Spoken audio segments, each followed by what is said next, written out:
naguguluhan ako mag-vlog sa pagkain for today's video. Kailangan ko mag-vlog dahil kailangan ko ng pera. Unang-una natin gagawin, mag-isa tayo ng sibuyas, bawang, kamatis dahil makadubo tayo ng kalabasa. Lahat ng pampasarap ilagay na natin. Dahil may pagkatamad ako, hindi ko na maisa-isa banggitin ang ating pampalasa, mga ingredients sa ating mga lulutuin. Pero kay piling sikat daw tayo, sabi nung kakilala kong yung gitira, kailangan ko makatuloy sa pagbablog. Dito sa bahay, maraming pwedeng lutuin, magsawa ka sa pagkain.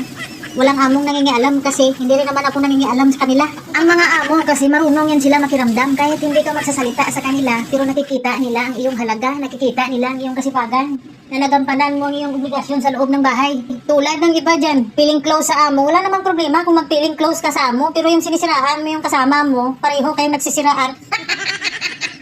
Kaya ang tingin tuloy ng amo mo sa'yo, chismosa ka na, gitira ka pa. Balik pala tayo dito sa ating niluluto guys. Adobo na kalabasa daw ito. At may munggo na may isda. Ay, ang gulo ng ating pagluluto. Kasi kung saan-saan na nakakarating ang ating kwento.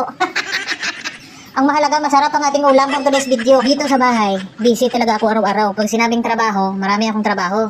Ang mahalaga, buhay tayo hanggang ngayon at maraming pagkain at walang among nangingialam. Kasi aanhin mo naman yan ang kunting trabaho. Tapos meron kang yudipunggol na amo na araw-araw ka pinapakialaman. Mas nakakapagod yun. Last pa meron kang kasama sa trabaho ng utro man na pakialamera. Ano na lang kaya mangyari sa buhay mo. Kaya ako mas pinili ko na mag-isa dito sa bahay. Bala magkadabuktot-buktot ako sa trabaho.